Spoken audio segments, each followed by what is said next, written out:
Welcome to Hi-Fi and Stage Dives, a SoCan licensed podcast coming to you weekly from Edmonton, Alberta, Canada. Each week, I talk about a song that's been stuck in your head at one point or another, or stuff you've never heard before. Welcome to this musical journey.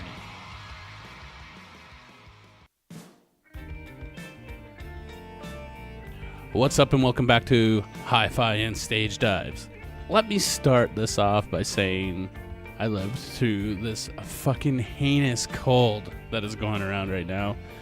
So if I sound a little stuffy, it's because I am. I mentioned in the last episode that my throat was kind of getting weird and shit. That was because I was getting sick as fuck. It actually laid me out. I missed 3 days of work, and it made my wife sick. My wife's in bed right now, waiting for me as I record this. So bear with me. I'm going to stumble, I think, a little bit here and there. I'm still not 100%. It's been recording now, so tomorrow would be exactly 7 days from when I recorded last, when I was starting to get sick. So they say 7 to 10 days, and I'll tell you what, it's been 7 to 10 days, because tomorrow's going to be fucking 7 days, and yucky. I just want to touch on a couple things also. If anybody that is listening to this went and voted for my other podcast on View Weekly, like I mentioned before, thank you very much. We did not take the number one spot, but we did take first runner-up, so we're the first losers. It's still a little fucked. I think it was rigged still. There's a little thing. I'm not going to get into it. I don't give a shit. Whatever. We're still number one, and I know it. We kill it, and that's all there is to it, so I don't give a shit what anybody says. I know we're number one. The guys know we're number one.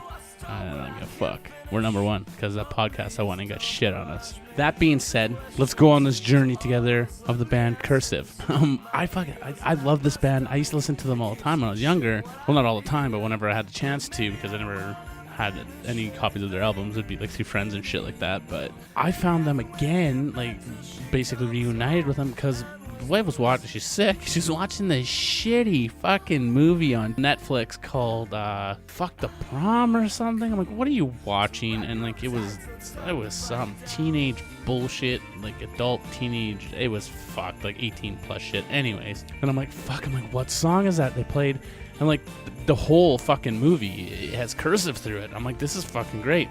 Great soundtrack music, like amazing soundtrack music. Like, they're a really good band, though. They are really real talented band. So the research I did on them, lots of makeups and breakups and a lot of weird shit. Like we'll get into it. So fuck it, let's get into it, and we'll go down this journey of Cursive. Cursive is an American indie rock band from Omaha, Nebraska, on 15 Passenger Records. They were on Saddle Creek Records and Big Scary Monster in the UK. Described as a emo-tinged post-hardcore. I get it. It's weird. They're like they definitely got that post-hardcore feel to them and that emo post-hardcore thing for sure. But then they like go on this different evolution of like actual music and like musicianship and like cellos and stuff. But I'll get into it after. And I think it's great. I think the evolution of music is great. That's one thing I can say. Like there's a lot of bands that I've seen evolve into something that I wasn't particularly fond of. But I've also watched bands evolve from the beginning to what they are now, and it's just fucking amazing, their whole evolution. And I still listen to their original stuff, and I think it's a great thing when you can do that. There isn't a lot of bands. I think the evolution of music, because we're used to, when we get hit and slapped in the mouth with the flavor of a band when they make this music, and you're just like, fuck yeah, this is perfect, and then they evolve into something totally different. It's off-putting, a little bit, lose a little bittersweet in your mouth, but it grows on you, I guess. There isn't very many bands that I stopped listening to. I can't think of any on the top of my head. I'm not going to try to, because I listen to so much goddamn music. I've been on a vinyl kick. Speaking of a vinyl kick, as I'm looking at them, this is totally off topic. I've recently started like collecting Funkos. Like, I've always had like a few Funkos kicking around, like some really random ones that I really like. But then I found out that you can buy them for really fucking cheap. So I found like right now I'm looking at Ryuk, who's from Death Note. I'm Ren and Stimpy, a brand new, like a new Stormtrooper from the new one, and Emperor Snoke, and like, so I was like, I'm looking around. I'm like, oh, hold on, and I bought. Well, I think I got, this lady gave me 12 of them for fucking $40, and they're usually about $14 to $15 each, and you get like 3 for $33. Like, it's crazy. Anyway, so now I like unmasked this craziness of Funkos. I love them. They're great. But I'm like real picky with them. Like I'm a Star Wars nerd, so I geeked out on these Star Wars fucking Funkos. I got a bobblehead. I got a Darth Vader bobblehead in my truck now. He sits on my dash. It's great. But yeah, vinyl. So these things are made of vinyl. I recently bought a bunch of records again. I got the original Nevermind. Well, not that it's not Bleach or anything, but there's a reissue that looks really cool. But anyways, I got Nevermind for $24 today because they forgot to take the sale sticker off of it from August. So I got Nevermind for $24. That's a nice little score. I got Jizza from the Wu-Tang Clan, RZA's brother, for $19 because it was, I don't know, they just didn't know what they had, I guess. And the M843, I think it's called. I can't remember what it's called. It's like a weird, like, I don't know. It's some alternative pop adult shit. I don't know. I like it. So it's one of those things. Great. Sounds great on vinyl, by the way. But yeah, and then I scored a Biggie. I think did I say Biggie already? Like this old Johnny Cash record.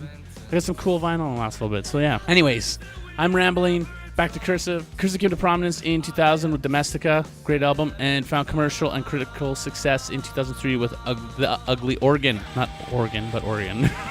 The band has released 7 studio albums and a compilation album and a mix of singles and EPs since 97. They're from Omaha, Nebraska, like I said. Emo, indie, rock, post-hardcore, all good shit. This is where it gets interesting. Years active. 95, 98, then 99 to present. Current band members: Tim Kasher, Matt Magan, Ted Stevens, and Clint Schnees. I can't say his name right. I even tried. I'm just gonna call him Clint. So you guys know. They formed in spring of 95 shortly after Slowdown Virginia broke up. And in Slowdown Virginia, members Tim, who was lead vocals and guitar, and Matt on bass, and Steve on guitar, had parted ways along with their drummer a month prior.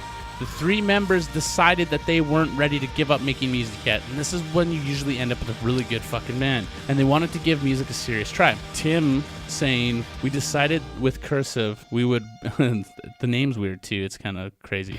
Cursive, "we would write the best we could, believing in it, and even if everyone ended up hating it, well, we would deal with it." Clint, who played with Peterson in the band called Smash Mouth, you never know who Smash Mouth is, joined as a drummer. It's kind of weird that a band like Smash Mouth, someone type of music, would end up playing music like this. Just, yeah, I'm still trying to wrap my head around that one. It's just really weird. Anyways, so Tim has said that the band's name was inspired by a passage in a book by V.S. Naipaul, in which the British were forcing subjected Indians to learn how to write English in cursive penmanship back in the day when they did that fucking bullshit of trying to whitewash everybody that was not white-skinned or fucking disgusting people back then. Symbolic of the pointless exercise with no value. And Tim compares this to the band forcing music as a discipline, taking it seriously. Yeah, that whole little thing there, like, I get what he's saying, but it kind of rubbed me the wrong way. Just the way they try to culturally appropriate people, it's fucked. I still, because I don't think that way, so I don't know. Like I said, I hate everybody equally, and I live by the fucking words, if it bleeds, we can kill it. So I don't give a fuck what color you are. If you bleed, you can you can die. That's just my thoughts on that part. So as long as you're a decent human being, that's all that matters to me. Hell, if you're a decent alien from another planet, that's all that matters to me. With an initial sound characterized by one reviewer as similar to At the Drive-In. I totally feel what's being said there. There's some parts like At the Drive-In has like those weird like little riffs, those little melody riffs and stuff like that, and it's in there a lot. In 1996, Cursive recorded and released the Distribution EP on Lumberjack Records, followed in 97 by The Sucker and Dry EP on 0 Hour Records. They debuted their debut album, Such Blinding Stars, for Starving Eyes on Crank Records. A follow-up EP, The Icebreaker, was released in early 1998. These guys are all over the fucking place all the time. It's crazy. The Katz brothers of Sputnik Music summarized Such Blinding Stars and Cursive sound at the time. And this is the quote: 11 distortion-soaked, emotion-ridden songs come off as a younger, worse version of the band's breakthrough Domestica. Holy fucking mouthful, man. You know what? Stop trying. It's fucking music. Like, fuck.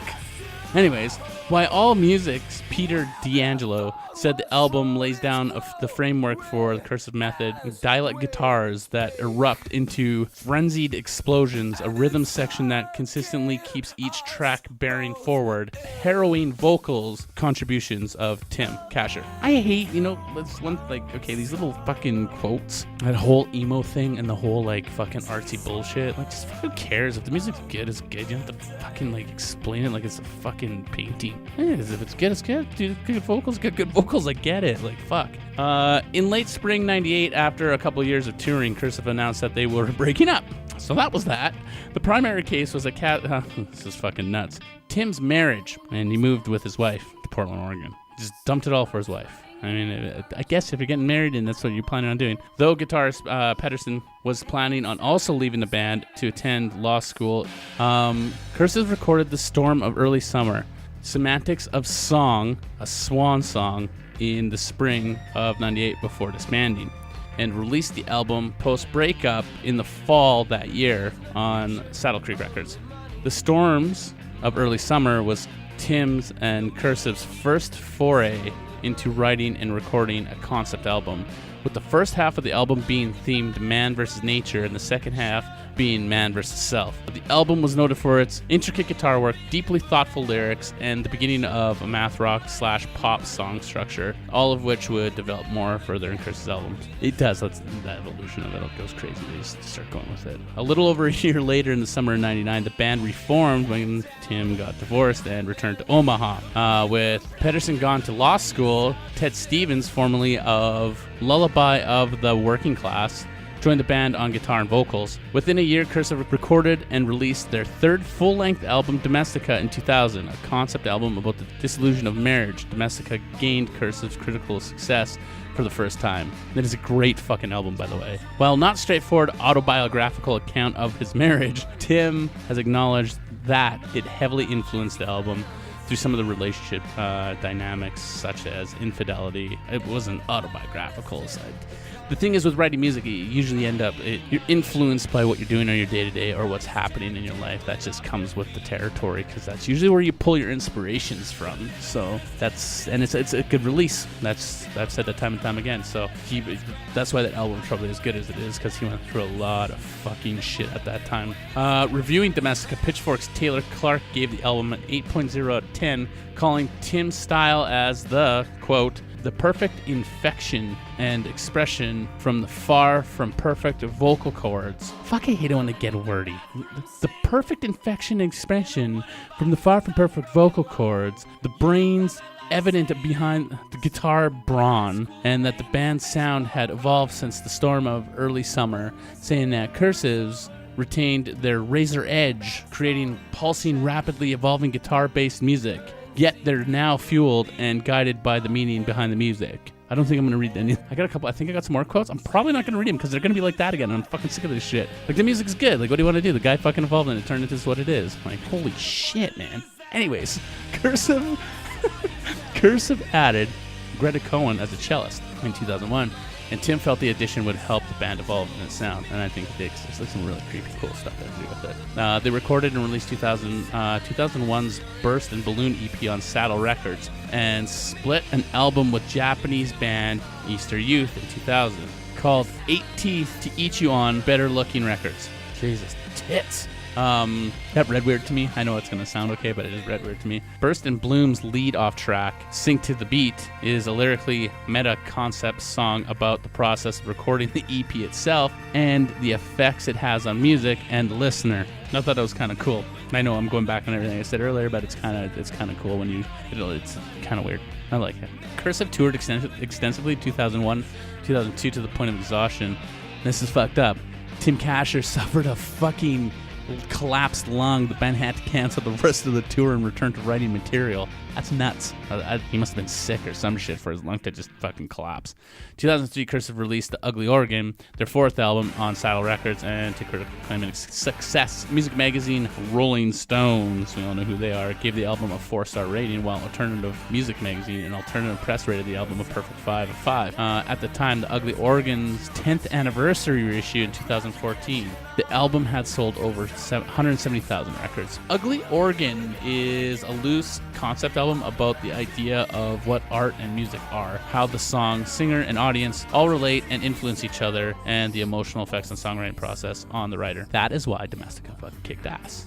It's because he was letting go and you let it fucking come out. That's all they had to say, what I just said. I didn't have to make it fucking sound all fancy. I don't know what it is with all the fanciness. Well, I guess it comes with, like, I remember, like, when music in that era back then, like in the 90s and the 2000s, everybody was, like, very, very wordy and very emo, and, like, they didn't tell anybody about bands they found unless you were cool with them, and if you weren't cool with them, they wouldn't tell you, and they're music fucking snobs. Like, it was crazy how snobbish people would really be about music. Like, it was fucking nuts. That's why I'm so glad, like, for Spotify, and I'm glad that, like, places that you wouldn't think sell records, like, you're like, why are they selling records? You want to know why? Because I like listening to records. I don't want to have to go deal with some fucking yuppie cunt and be like, yo, you got this record? Like, why are you listening to that shit? You know, I want to reach across the counter and smash his fucking teeth. Not going to do that because I'll end up in jail, but that's how that goes. Anyways, Tim stated in an interview with Alternative Press in 2014 that the songs he wrote were not writing to be tight conceptually, and credits guitarist and sometimes vocalist Ted Stevens with finding the theme to the album, saying, really, Ted had a large role in laying the songs out and considering what they all meant and how they related to each other and creating a higher concept from the artwork of the theatrical layout. It's kind of different when someone comes in and, like, you're the leader, and someone comes in and is like, yo, hold on a second, and they make you see it a different way. It's good. It's humbling. It makes you see it in a different light, and it's fucking amazing. When someone can make you see it in a different light, but properly, to the point where not just that you accept it, but to the point where you do see it, it's fucking amazing. The addition of Cohen's cello to the music was noted by Adam Finley, Pop Matters, as helping to give a song a sense of epic scale and a threatening edge, and that the songs overall sounded as though all roads led through the haunted house of a grotesque situation and twisted characters, each reflecting through the broken carnival mirror of cashers converting pounds of flesh into something saleable. I said I wasn't going to read this shit again, but I did. I got caught. Sorry, guys. Want to get on the roll, I get on the roll. After extensive touring to support the Ugly Organ in 2003, early 2004, Tim surprised the fans and critics with the announcement of the indefinite hiatus of Cursive in the fall of 2014 once they finished their tour with The Cure. Lead singer and songwriter Tim took time to focus on his band The Good Life, which had formed in 2000 and whose third release in 2004 album of the year was enjoyed with critical success. Ted Stevens worked on his other band Mayday along with bassist Matt, releasing their third album Bushido Karaoke in 2005. I love that name, Bushido Karaoke. It's a fucking great name. Drummer Clint, I'm not saying his last name because I can't, along with bassist Matt, toured with Bright Eyes, including 2004's Vote for Change. Cellist Greta Cohen decided to depart the band permanently, relocating to New York City. Saddle Creek Records put out a Cursive compilation album, The Difference Between Houses and Homes, on August 9, 2005. The songs were collected and distributed, Sucked Dry and the Icebreaker EP, as well as some B-sides and unreleased material recorded between 95 and 2001. Cursive's hiatus ceased in 2006 when Saddle Creek announced that Tim had temporarily stopped his work on his side project, The Good Life, and started recording Cursive's fifth album. Imagine that.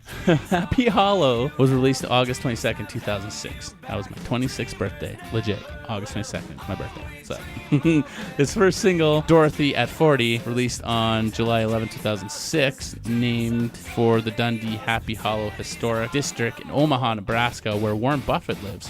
With this album, Tim turned his focus away from self-reflective lyrics and concentrated on what he thought were corrupt politics and bland and empty suburban lives and Christian hypocrisies. So he was pissed off about something, obviously. Somebody somewhere triggered him. The album received generally favorable reviews on music magazine Spin, URB, Time Out New York Records, and Blender gave it a 4-star rating. Rolling Stones gave it a 3.5, while Alternative Music Magazine and Alternative Press rated the album a perfect 5, saying, Cursive haven't just redefined their sound, they have transcended it. Happy Hollow features 5-piece horn section, adding new textures, redefining the band's sound in a place of Cohen's departed cello. Cursive's sixth album, Mama, I'm Swollen, was released on March 10, 2009 on Saddle Creek Records. 3 days later, the band made their network television debut on The Late Show with Mr. David Letterman playing From the Hips.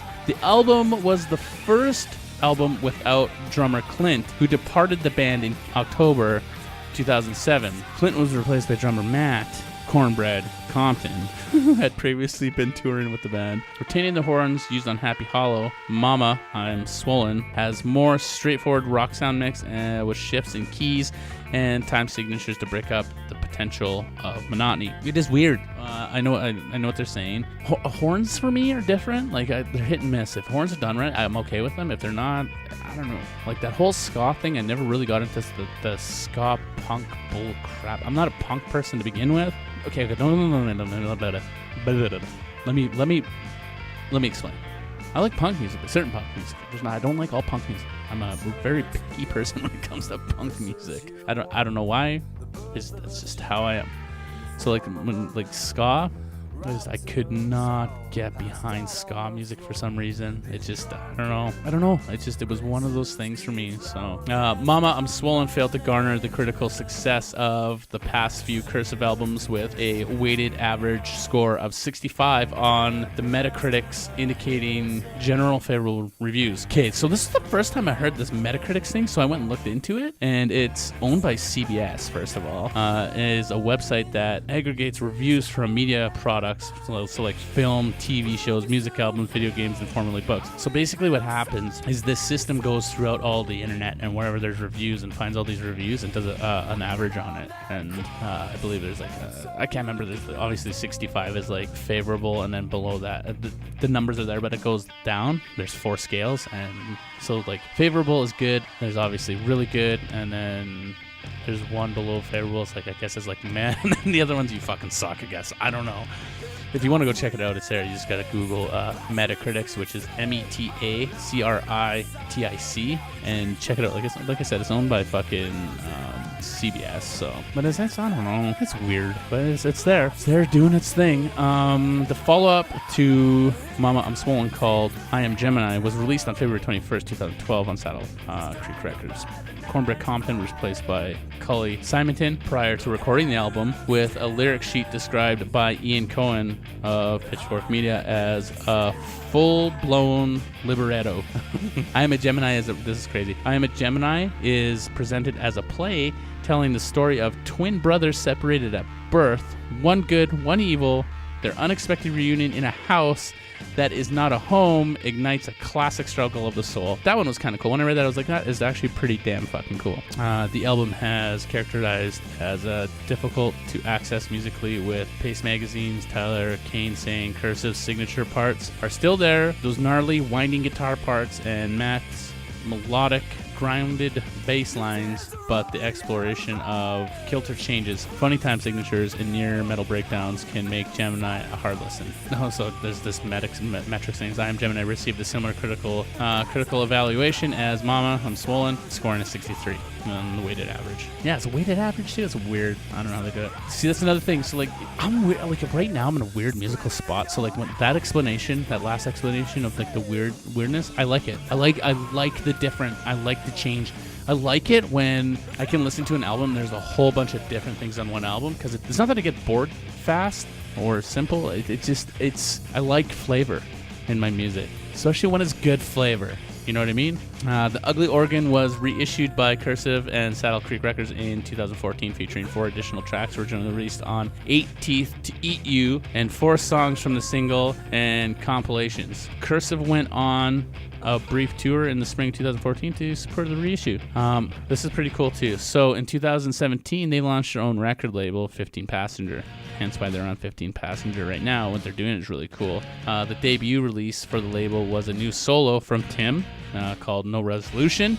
The band reissued their first 2 albums through 15 Passenger in the fall of 2017, with plans to continue reissuing all the releases through the label, as well as new material in addition to Cursive's and Tim's work. 15 Passengers released material from other artists as well. Totally rad. I think they'd be a great album to be, or a great label to be with, because they're fucking great musicians, and obviously they've fucking been around the block and done some shit. So in August 2018, they announced their 8th album, Virtuola, and There's 2 singles right now off of it, and they're pretty damn good. I haven't really listened to them, but I'm going to give them a listen. It was also announced that Clint would be returning to the band in order to do some drums. Symington can focus on recording and touring with Sparta. The album also features and contributes from cellist Megan Siebel, who had previously toured alongside Tim in an acoustic duo mode, which is totally cool.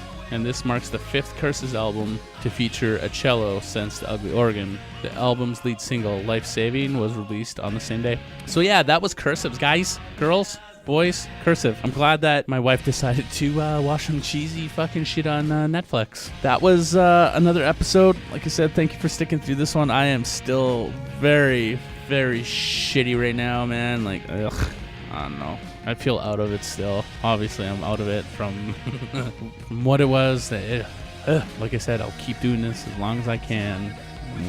We'll just keep going on this journey together. I don't ever want to stop doing this. I wish I could do this all the time. It'd be great. Just sit there and fucking... If I could make money doing this, guys, oh my god, it'd be great.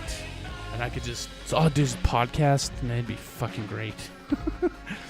I just want to say, I doubt that my homie Joe's going to listen to this, but... Hang in there, man. You got this. You're going to make it through. So if you guys are going through anything, or if you need anybody to talk to, reach out, man. Like he reached out and he needed that. So I'm glad he did reach out because he was going through some shit there for a little bit. But I think he'll be okay. He's a smart dude and he's got this. So like I said, if someone needs help, please say something. Or if you need help, please say something because we need you around. More people to be around to listen to music with. I think it'd be great. Share that intimacy that comes from music. It's great. So again, it's been another episode of Hi-Fi and Stage Dives, and I thank you very much for listening. Go follow me on all that fucking Instagrams and Facebooks and all that shit, and like it and share it and listen and roll around in it. Do what you gotta do. Listen to it naked. I listen to music naked all the time. That being said, keep listening to music because it makes life that much better, and I'll catch you on the flip side. Thank you again for listening to Hi-Fi and Stage Dives. It means the world to me. I'm glad you could come on this journey with me, and we'll keep doing it every week. Subscribe, rate and review, all that good stuff, and keep listening to music because it only makes life better. And we'll see you on the flip side. Stay rad.